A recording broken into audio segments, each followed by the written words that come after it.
Hello everyone. This time we, Gayathri and Radhika bring to you a video on the occasion of Ganesha Chaturthi.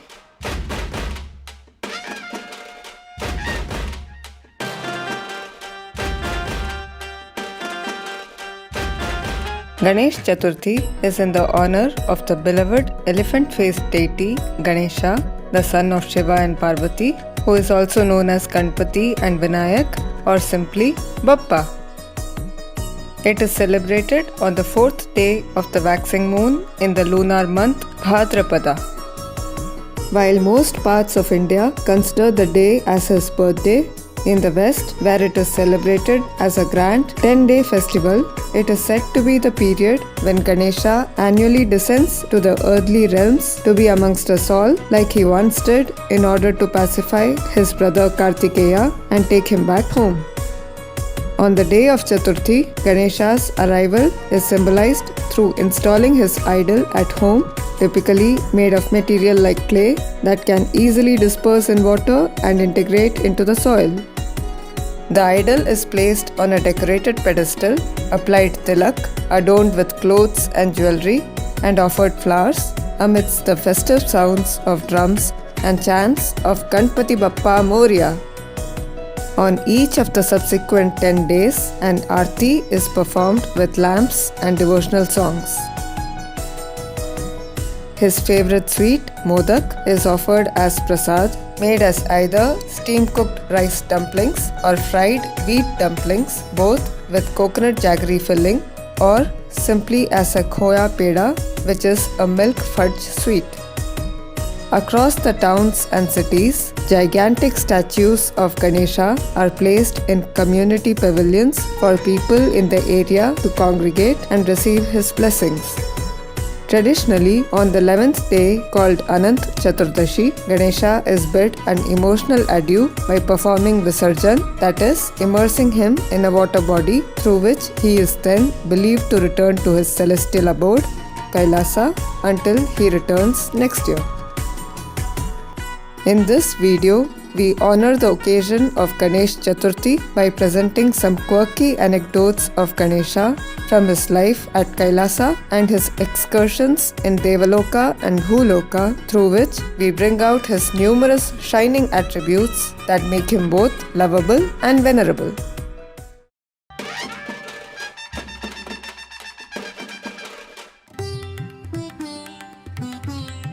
Kubera, in his early days as the treasurer of the gods, organizes a grand feast for the members of Devaloka with the intention to flaunt his immense wealth. In order to teach him a lesson, Ganesha attends the feast as a representative of Shiva. He enlarges his size and devours all the food that Kubera had arranged, and even empties the entire stock of ingredients in the storehouse. His hunger still not abated, he then goes on to swallow every item in Kubera's palace, including cutlery and all the gold, while Kubera watches on aghast.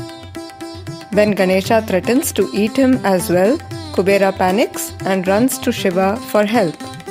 Shiva tells him that the secret to pleasing Ganesha is feeding him a morsel with humility. Realizing his folly, Kubera sheds his arrogance and offers Ganesha a fistful of flattened rice with utter humbleness. Ganesha is satiated immediately, and on Kubera's sincere repentance, he restores everything he swallowed and returns back to Kailasa. Thus, Ganesha adopts a formidable avatar to teach Kubera a lifetime lesson, thereby educating people the importance of staying humble and grounded.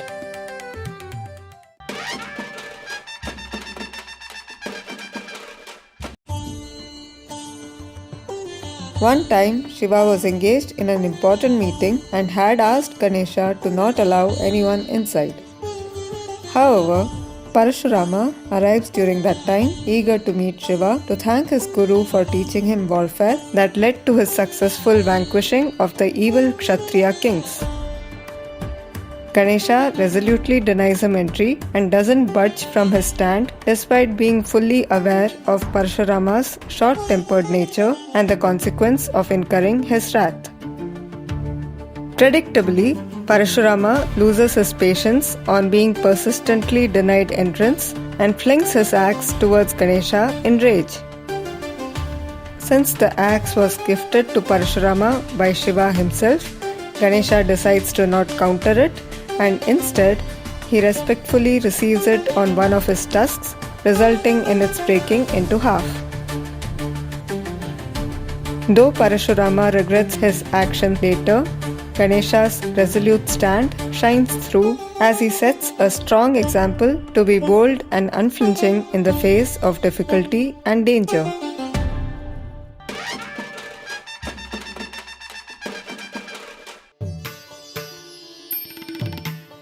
Once, Hanuman goes to Kailasa to fulfill Rama's request to bring a linga for worship. On reaching there, he encounters a boy who is actually Ganesha in disguise, who poses question after question about Hanuman on his identity, purpose, and objective. Though irked at being delayed, Hanuman patiently answers all his queries. Not satisfied yet, Ganesha demands to see his Panchamukhi form. Even as Hanuman obliges, he, in turn, requests him to do the same, leaving Ganesha surprised as he understands his cover is blown. Hanuman goes on to appreciate Ganesha's playful streak and reveals that Ganesha's audacity to interrogate him gave away his identity. Ganesha in turn states that his desire to listen to Rama's exploits from his greatest devotee himself was the intent behind the guise. He then fulfills Hanuman's wish by revealing his own Panchamukhi form, after which he hands over the linga that Hanuman takes back to Rama and completes his mission. Thus, by employing his witty sense of humor, Ganesha paves way for the display of his Panchamukhi form for the first ever time, which is unique and rare and spreads auspicious vibrations of harmony and bliss all over the world. Each face in his Panchamukhi form represents one Panchabhuta, signifying Ganesha's mastery over the 5 elements of creation and therefore the 5 senses of the human body.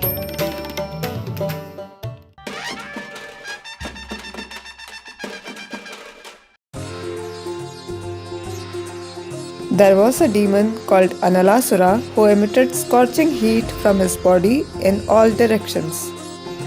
Armed with Brahma's boon that he cannot be killed by any weapon, Analasura tormented everyone. To save the world, Ganesha takes the onus on himself to put an end to his life and challenges Analasura for a one-on-one battle. During the duel, aware of his boon, Ganesha quickly stops using any weapons and instead he sucks Analasura into his mouth and swallows him in one gulp, thereby putting an end to his life and tyranny. However, since Analasura is fire personified, Ganesha's body heats up internally and he becomes scorching hot. No amount of pouring water, applying sandalwood paste, or even placing the moon on his head is able to cool him down. After lengthy discussions, the sages place bunches of durva grass all over his body, which instantly reduces the heat and helps his body to finally return to normal temperature. While thereafter started the tradition of offering durva grass to Ganesha during worship, the selfless bravery exhibited by Ganesha in risking his own well-being for the welfare of the world teaches people to never hesitate to step forward for a good cause.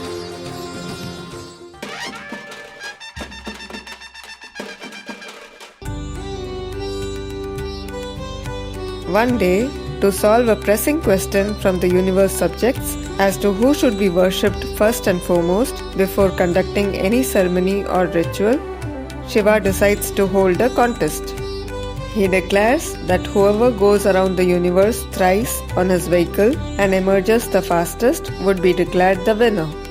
Eager to prove their credentials for the post, Kartikeya and the demigods instantly set out for the race, leaving their daily duties unattended.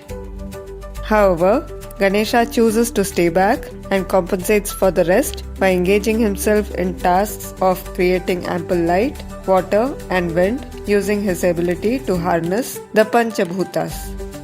Having ensured that the worldly order is re-established, Ganesha then employs his intellect to satisfy the condition of the contest. He circumambulates Shiva and Parvati thrice on his Vahana, the Mushak, stating that for a child, his parents are his universe. People watching the events unfold get impressed by the composure, maturity, and wisdom shown by Ganesha, and once the rest return from the race and are informed of Ganesha's actions, they all unanimously elect Ganesha to the post of Pratham Puja, the first to be worshipped. Since then, all beings, be it asuras, kings, commoners, devas, and rishis alike, first take Ganesha's blessings before commencing a task. Thus, by demonstrating his wisdom to put the welfare of people ahead of his own ambitions, and by thinking out of the box to fulfill the challenge instead of getting sucked into a rat race, Ganesha serves as an inspiration to all.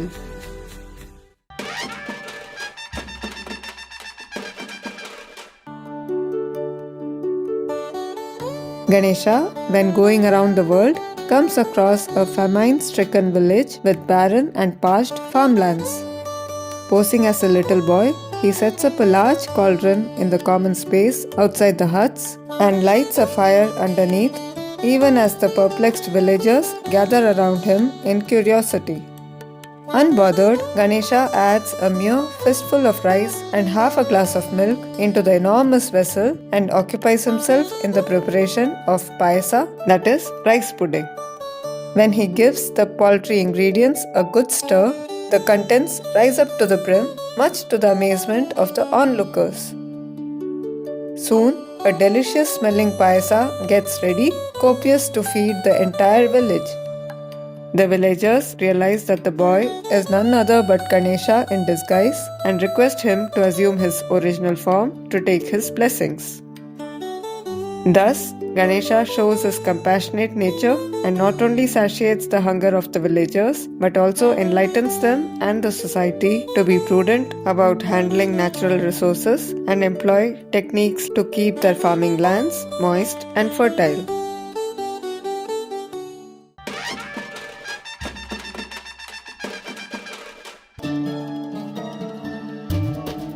Ganesha, while playing in Kailasa, drifts into a secluded cave and finds a pile of ash. Unaware that it was the remains of Kama, who got burnt by an angry Shiva, Ganesha makes a sculpture out of it that immediately springs into life due to his creative powers. Happy to have found someone to play with, Ganesha names him Bhanda and befriends him wholeheartedly.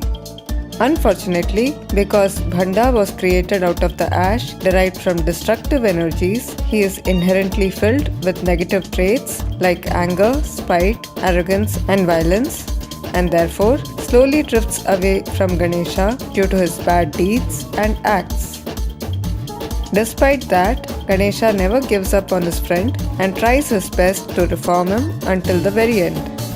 However, ultimately, Parvati is forced to take the form of Lalita and put an end to Bhanda to save the world from his menace.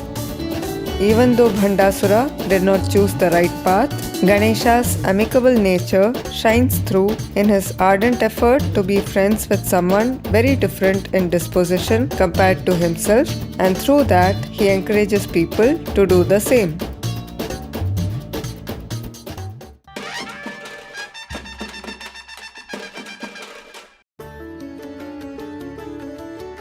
When Ganesha retreats to pursue some intellectual reading, Dharmaraj's daughter, Tulsi, spots him from heaven. Feeling enamored by him, she approaches him and proposes for marriage. As Ganesha was practicing celibacy during that period, he politely declines her offer. Tulsi, however, feels aggrieved at the rejection. In anger, she curses Ganesha that he will have to break his vow and will end up having not just one but two wives. Ganesha respectfully accepts the curse, but to admonish her reckless behavior, curses her back that she would get married to an Asura. Tulsi realizes her mistake and pleads for forgiveness. Ganesha relents and blesses her that she would be born as a sacred plant in her subsequent birth. To fulfill Tulsi's curse, Brahma creates Riddhi and Siddhi, who go on to marry Ganesha and complement him in his worldly duties through their propensity and qualities. Tulsi, in turn, marries the Asura Shankachuda and in her next birth becomes the holy plant Tulsi, who is used in offerings to all gods but never to Ganesha. Thus, even though unfairly cursed, Ganesha exhibits his large-heartedness by pardoning Tulsi and giving her a holy status as a plant, showing everyone the value of being able to forgive and forget.